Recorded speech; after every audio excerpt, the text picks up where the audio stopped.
in the book that we wrote, how she did it, 90% of the girls that we wrote, the women that we wrote about in our book, of the 50 women that we wrote about, didn't specialize until high school and had things outside of their sport that drove them.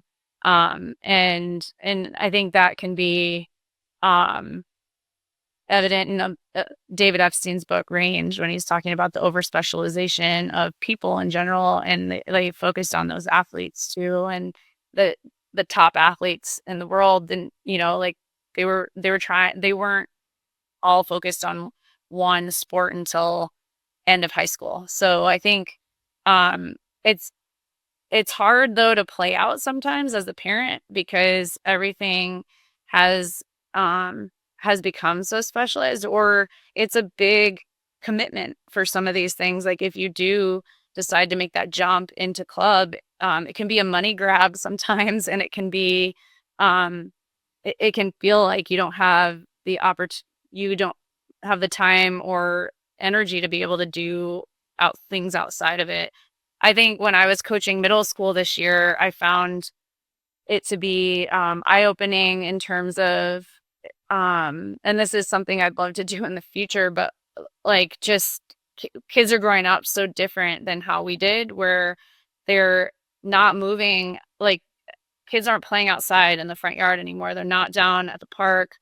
Um, Kids are like, I don't, the neighbor, part of it is like the neighborhoods kids are living in, but also, um, yeah, I think culturally we're not, like our kids just aren't playing. Then there's only PE. Like my kids have PE in school once a week. So that's like hardly anything. Like they're not learning skills to play sports, and like, and that's like that was where you got to try new things all the time. And if you're only getting that once a week, you're hardly getting that exposure and being able to do those things.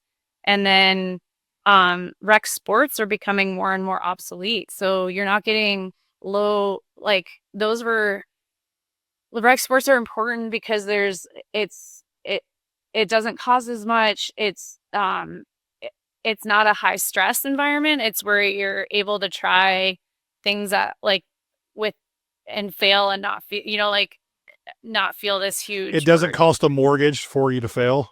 Yes, yeah, or yeah, and like yeah, it doesn't cost a mortgage, but it's also on the kid. Like it's not a high stress environment, so they can try these things and not feel all this pressure.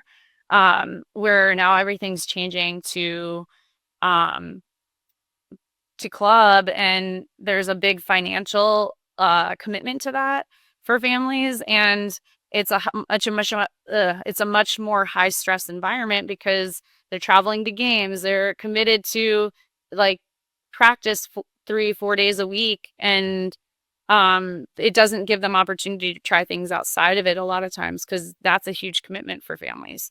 So I think I would love to see more rec sports available for kids, and I think the school sports need to be funded better so that kids will play. Like middle school sports are a great opportunity for kids to try things out. I love it in our Scottsdale. My kids are in the Scottsdale Unified School District.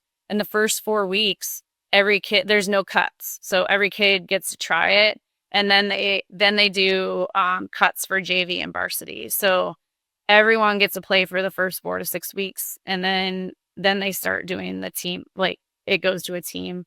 And and I think that's important. Like we need to have more opportunities for kids like that, whether it be rec or school sports.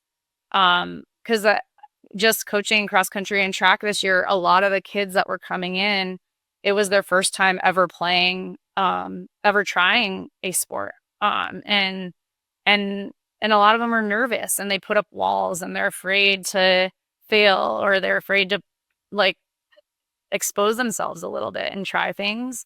And so a big thing for me as a coach was just like breaking down those walls and creating an environment where we're trying to just we're starting, this is a starting point. It's not a failure. You're starting here, but we're going to grow to here. So we have to take those steps each day.